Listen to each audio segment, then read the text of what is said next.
Hi guys, ഞാൻ അവനി. ഞങ്ങളിന്ന് ബാലിയെ പോവാണ്. ഞാൻ ഭയങ്കര എക്സൈറ്റഡ് ആണ്. ഇതെൻ്റെ ഫസ്റ്റ് ഇൻ്റർനാഷണൽ ട്രിപ്പാണ്. അപ്പോൾ നമ്മൾ ആദ്യം കൊച്ചി ഇൻ്റർനാഷണൽ എയർപോർട്ടിൽ നിന്ന് ഫ്ലൈറ്റ് പിടിച്ചിട്ട് കോലാലംപൂറിലേക്ക് പോയി. കോലാലംപൂരിൽ നിന്ന് നമ്മൾ ഡെൻപാസറിലേക്ക്, കാരണം ബാലിയിലേക്ക് ഡയറക്റ്റ് ഫ്ലൈറ്റ്സ് നമ്മൾ കണ്ടില്ലായിരുന്നു, ചിലപ്പോൾ ഇല്ലായിരിക്കും. അപ്പോൾ നമ്മളങ്ങനെ ബാലിയിലേക്ക് എത്തി. എയർപോർട്ടിൽ കുറച്ച് വിസ ഓൺ അറൈവലിൻ്റെ പ്രോസസ്സൊക്കെ എടുത്ത് അങ്ങനെ സമയം പോയി കുറച്ച്. അങ്ങനെ നമ്മൾ പുറത്തേക്ക് വരുമ്പോഴേക്കും നമ്മുടെ ഗൈഡ് നമുക്ക് വേണ്ടി വെയിറ്റ് ചെയ്യായിരുന്നു. ആൾ ഡ്രൈവർ കം ഗൈഡ് അങ്ങനെയായിരുന്നു കേട്ടോ. അപ്പോൾ ആൾ നമുക്ക് മണി എക്സ്ചേഞ്ചും പിന്നെ സിമ്മൊക്കെ എടുക്കാൻ ഹെൽപ്പ് ചെയ്തു. പിന്നെ നമ്മൾ റെസ്റ്റോറൻറ്റിൽ പോയി ആദ്യം ഫുഡ് കഴിച്ചു. ഇത് നല്ലൊരു റെസ്റ്റോറൻ്റ് ആയിരുന്നു കേട്ടോ. നമ്മൾ പോയതിൽ ഏറ്റവും ഇഷ്ടപ്പെട്ട ഒരു റെസ്റ്റോറൻറ്റ് ഇതായിരുന്നു. എന്തായാലും ഇതിൻ്റെ നെയിം ഞാൻ മെൻഷൻ ചെയ്യേണ്ടതാണ്. പിന്നെ നമ്മൾ നമ്മുടെ ഹോട്ടലിൽ ചെക്ക് ഇൻ ചെയ്തു. നമ്മൾ J4 ഹോട്ടൽസിലായിരുന്നു കേട്ടോ താമസിച്ചിരുന്നത്. ഇത് നല്ലൊരു ഹോട്ടലായിരുന്നു. നമ്മൾ ആദ്യത്തെ ദിവസം വേസ്റ്റ് ചെയ്യണ്ടെന്ന് കരുതിയിട്ട് തന്നെ ആദ്യം വിട്ടു GWKയിലേക്ക്. ഗരുഡ വിഷ്ണു കെഞ്ചന അങ്ങനെയാണ് കേട്ടോ ഇതിൻ്റെ പേര്. എനിക്ക് അറിയില്ല കറക്റ്റായിട്ട് ഇത് പ്രൊനൗൺസ് ചെയ്യാൻ. എനിവേസ്, ഈ ഒരു പ്ലേസിന് ഞാൻ ഫ്ലൈറ്റിലിരിക്കുമ്പോഴേ ശ്രദ്ധിച്ചതായിരുന്നു കേട്ടോ. ഏറ്റവും വലിയൊരു സ്റ്റാച്ചു ആയിരുന്നു കേട്ടോ അവിടുത്തെ. അപ്പോൾ അത് കാണാൻ ഞാൻ ഭയങ്കര എക്സൈറ്റഡ് ആയിരുന്നു. പിന്നെ നമ്മൾ കുറേ ഫോട്ടോസും വീഡിയോസും ഒക്കെയും ഞാൻ ത്രൂ ഔട്ട് അവിടെ ഫോട്ടോസും വീഡിയോസും ഷൂട്ട് ചെയ്തുകൊണ്ടിരിക്കുകയായിരുന്നു. എനിക്ക് ഒത്തിരി ഇഷ്ടമായിട്ടോ. അവിടെ കുറേ നടക്കാനും അങ്ങനെയൊക്കെ ഉണ്ടായിരുന്നു, എങ്കിലും ഇഷ്ടപ്പെട്ടു. പിന്നെ ഇതിനകത്ത് നമ്മൾ കയറി നോക്കണം എന്നൊരു ക്യൂരിയോസിറ്റിയിൽ കയറിയപ്പോൾ അതിൻ്റെ ഉള്ളിലൊരു കുറേ ഐഡൽസൊക്കെ ആയിരുന്നു. ഇത് കണ്ടോ, ഇതുപോലെ കുറേ ഐഡൽസും അതിനെ പറ്റിയിട്ടൊക്കെ താഴെ ഇൻഫർമേഷൻസൊക്കെ എഴുതിയിട്ടുണ്ട് കേട്ടോ. അങ്ങനെ പിന്നെ മേലെ മ്യൂസിയം ഉണ്ടായിരുന്നു.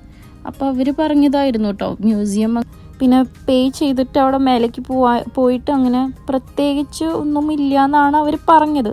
അപ്പോൾ നമ്മൾ മേലേക്ക് പോയില്ല. ഇങ്ങനെയൊരു ആക്ട് ഉണ്ട്. ഈ ആക്ടിനെയാണ്, പെർഫോമൻസിനെയാണ് നമ്മൾ പറയാം കെഞ്ചന. അപ്പം ഇതെൻ്റെ ഫ്രണ്ടാട്ടോ പറഞ്ഞു തന്നെ. അവൾ ഇന്തോനേഷ്യനാണ്. അപ്പോൾ ഇങ്ങനത്തെ എന്തോ ഞങ്ങളെ കാണിച്ചെന്തോ പറയുന്നുണ്ടായിരുന്നു. ഞങ്ങൾക്കൊന്നും മനസ്സിലായില്ലെങ്കിലും സന്തോഷം. പിന്നെ നമ്മൾ ഈ ഫുൾ പെർഫോമൻസ് കണ്ടിട്ടോ, നല്ല രസമുണ്ടായിരുന്നു കാണാനൊക്കെ. മനസ്സിലാവുണ്ടായിരുന്നില്ല കേട്ടോ കംപ്ലീറ്റ് ആയിട്ട്, പക്ഷേ എങ്കിലും നല്ല രസമുണ്ട് കാണാൻ. എല്ലാവരും കാണാൻ നല്ല ഭംഗിയുണ്ടായിരുന്നു. പിന്നെ അങ്ങനെ ഈ ഫുൾ പെർഫോമൻസ് ഇങ്ങനെ ഷൂട്ട് ചെയ്ത് എനിക്കിഷ്ടപ്പെട്ടു. ഞാൻ വയ്യാണ്ടായി. അങ്ങനെ നമ്മളുടെ ഈ പെർഫോമൻസും കഴിഞ്ഞ് നമ്മൾ ഗരുഡയുടെയും വിഷ്ണുവിൻ്റെയും ഐഡൽസും സ്റ്റാച്യൂസ് കാണാൻ പോയി. എന്നിട്ട് നമ്മൾ തിരിച്ച് റൂമിൽ വന്ന് ഫ്രഷായി.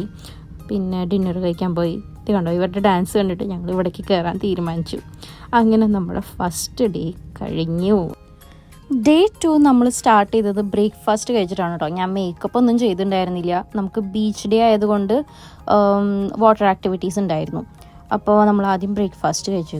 കോംപ്ലിമെൻ്ററി ആണല്ലോ ബ്രേക്ക്ഫാസ്റ്റ്, അപ്പോൾ പിന്നെ അത് കഴിക്കാണ്ട് പോകാൻ പാടില്ലല്ലോ.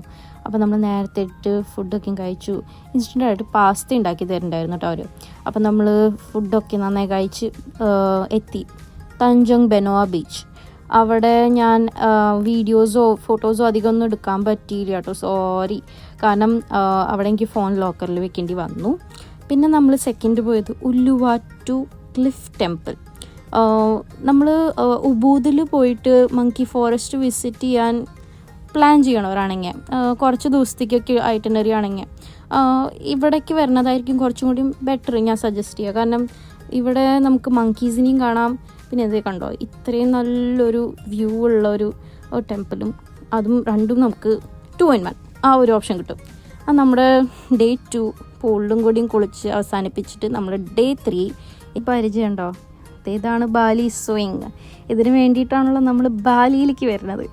അങ്ങനെ നമ്മൾ കുറേ നേരം ഈ സ്ഥലമൊക്കെ ഇന്ന് എൻജോയ് ചെയ്യാമെന്ന് വിചാരിച്ച് കുറേ ഫോട്ടോസൊക്കെ എടുത്തു. ഈ ഊഞ്ഞാലായാലും ഡ്രസ്സാണെങ്കിലും രണ്ടിനും നമ്മൾ നല്ല രീതിയിൽ റെൻറ്റ് കൊടുക്കണം.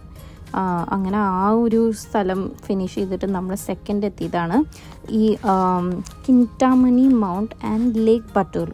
ഇതെന്ന് വെച്ചാൽ വോൾക്കാനോ മൗണ്ടനും പിന്നെ ലേക്കും രണ്ടും ഒറ്റ ഒരു വ്യൂവിൽ കിട്ടുന്നതാണ് അതിൻ്റെ പ്രത്യേകത. പിന്നെ നമ്മൾ പോയതായിരുന്നു കേട്ടോ ബാലി സ്പൈസസും കോഫി പ്ലാന്റേഷൻ, ടീ പ്ലാന്റേഷൻ ഏരിയയിൽ. ഇവിടെ പലതരം കോഫീസും ടീസും നമുക്ക് ട്രൈ ചെയ്യാൻ കിട്ടിയിട്ടുണ്ടായിരുന്നു കേട്ടോ. ഇവിടെ കോഫി, ടീ, കൊക്കോ അങ്ങനെ തരം കുറേ പ്ലാന്റേഷൻസൊക്കെ നമുക്ക് കാണാൻ കിട്ടി. അങ്ങനെ ഈ സംഭവങ്ങളെല്ലാം നമുക്ക് കോംപ്ലിമെൻ്ററി ആയിട്ട് ട്രൈ ചെയ്യാൻ കിട്ടിട്ടോ. ഞാൻ ഈ പൊട്ടിച്ച് തുറക്കാൻ ശ്രമിക്കുന്നത് വേറെ ഒന്നുമല്ല, കൊള്ളി വറുത്തതായിരുന്നു കേട്ടോ. കുറച്ച് സ്വീറ്റായിരുന്നു അവിടുത്തെ, പക്ഷേങ്കിലും നമ്മുടെ സെയിം കൊള്ളി വറുത്തതിൻ്റെ ഫ്ലേവർ തന്നെയായിരുന്നു കേട്ടോ എനിക്ക് കിട്ടുന്നുണ്ടായിരുന്നു. പിന്നെ ഇതല്ലാതെ നമ്മൾ ട്രൈ ചെയ്യുന്നതിൻ്റെ കൂടാതെ ലുവാക്കിൻ്റെ കോഫി നമ്മൾ ഓർഡർ ചെയ്തിട്ടുണ്ടായിരുന്നു കേട്ടോ. പൈസ കൊടുത്തിട്ടായിരുന്നു അത് വാങ്ങിയത്. വേറെ ഒന്നല്ല, അത് ഈ ഇരിക്കുന്ന ആളുടെ പൂപ്പ് കൊണ്ട് ഉണ്ടാക്കണതാണ്. അത് ആദ്യം എനിക്കിത് കേട്ടപ്പോൾ ഒരു അറപ്പുണ്ടായിരുന്നെങ്കിലും അവരുണ്ടാക്കുന്ന പ്രോസസ്സൊക്കെ കണ്ടപ്പോൾ എനിക്ക് ഇഷ്ടപ്പെട്ടിട്ടുണ്ടായിരുന്നു, ട്രൈ ചെയ്യണമെന്ന് തോന്നിയിട്ടുണ്ടായിരുന്നു. അത് ലുവാക്കിൻ്റെ പൂപ്പിനെ വാഷ് ചെയ്ത് തൊലി കളഞ്ഞ് ഇതുപോലെ വറുത്ത് പൊടിക്കുകയാണ് ചെയ്യണം കേട്ടോ. ഇത് ഇത്തിരി വലിയ പ്രോസസ്സ് ആയതുകൊണ്ട് അവരുടെ ഒരു പോയിൻ്റ് ഓഫ് വ്യൂവിൽ അത് വളരെ കഷ്ടപ്പാട് തന്നെയാണ്. അങ്ങനെ നമ്മളത് ട്രൈ ചെയ്തപ്പോൾ എനിക്കത് ഒരു ഇച്ചിരി കനപ്പ് പോലെയായിരുന്നു കേട്ടോ തോന്നിയിട്ടുണ്ടായിരുന്നു. എങ്കിലും അത് കിടലനായിരുന്നു, അത് വർത്തായിരുന്നു അതിന്. അവസാനമായിട്ട് നമ്മൾ പോയതായിരുന്നു ടംപക് സെരിങ് ഹോലി സ്പ്രിംഗ് ടെമ്പിൾ. ഇവിടുത്തെ പ്രത്യേകതയായിരുന്നു ഈ ക്ലെൻസിങ് ബാത്ത് കേട്ടോ. ഇവിടുത്തെ വെള്ളം സീക്രഡ് ആണെന്നോ ഇവിടെ പറയാൻ വിശ്വസിക്കാറ്. പിന്നെ നമ്മൾ ഇവിടുത്തെ വെള്ളവും പിന്നെ വെള്ളത്തിലെ മീനുകളായിട്ട് കളിക്കുകയായിരുന്നു. ഏട്ടനാണെങ്കിൽ കളിച്ച് മറക്കുകയായിരുന്നു മീനുകളെ. അങ്ങനെ നമ്മൾ കുറേയൊക്കെ വീഡിയോസൊക്കെ കവർ ചെയ്തു അവിടുത്തെ അമ്പലത്തിൻ്റെ ഭംഗി. പിന്നെ ഞാൻ ഒരു കാര്യം ശ്രദ്ധിച്ചതായിരുന്നു കേട്ടോ, നമ്മൾ ഇവിടുത്തെ അമ്പലങ്ങളിൽ വരുമ്പോൾ നിർബന്ധമായിട്ട് മുണ്ടെടുക്കണം. ഇതിന് സെറോങ് എന്നാണ് കേട്ടോ പറയാം. അവിടെ പുറത്ത് തന്നെ, അമ്പലത്തിന് പുറത്ത് തന്നെ നമുക്കത് അവൈലബിൾ, അത് കെട്ടണം നിർബന്ധമായിട്ടും. പിന്നെ അമ്പലത്തിൽ നിന്ന് ഇറങ്ങുമ്പോഴേ തന്നെ ഷോപ്പിങ്ങിൻ്റെ ഒരു സ്ട്രീറ്റായിരുന്നു കേട്ടോ. കുറേ ഷോപ്പിംഗ് പ്ലേസ് ഉണ്ടായിരുന്നു. ആ സാധനം എന്താണെന്ന് എനിക്ക് ഇതുവരെ മനസ്സിലായിട്ടില്ല കേട്ടോ. ഞങ്ങൾ എല്ലായിടത്തും പോകുമ്പോൾ പല ഷേപ്പിലൊക്കെയും ഇത് കിട്ടുന്നുണ്ടായിരുന്നു. അങ്ങനെ കുറച്ച് ഷോപ്പിംഗ് ചെയ്ത് നമ്മൾ റൂമിലെത്തി ഫ്രഷായിട്ട് അപ്പുറത്തും ഇപ്പുറത്തും റോട്ടിൽ കറങ്ങാൻ നടന്നു. ഫുൾ പാർട്ടി പ്ലേസ് ആട്ടോ. ഇത് ഹണിമൂൺ സ്പോട്ടായിട്ട് എനിക്ക് തോന്നിയിട്ടില്ലായിരുന്നു. അങ്ങനെ നമ്മൾ ലാസ്റ്റ് ഡേ ഏട്ടൻ അമ്പലം നോക്കി വെച്ചിട്ടുണ്ടായിരുന്നു കഴിഞ്ഞ ദിവസം. അപ്പോൾ അവിടേക്ക് പോകണമെന്ന് പറഞ്ഞിട്ട് എന്നെ കൊണ്ടുപോയതായിരുന്നു. പിന്നെയാണ് നമ്മൾ ഇറങ്ങിയത് അമ്പലമല്ല, അതൊരു ഓഡിറ്റോറിയം ആയിരുന്നു. അങ്ങനെ എല്ലാം കഴിഞ്ഞിട്ട് നമ്മൾ പുറത്തേക്ക് വന്ന് ബാഗൊക്കെ പാക്ക് ചെയ്ത് ചെക്കൗട്ട് ചെയ്തു.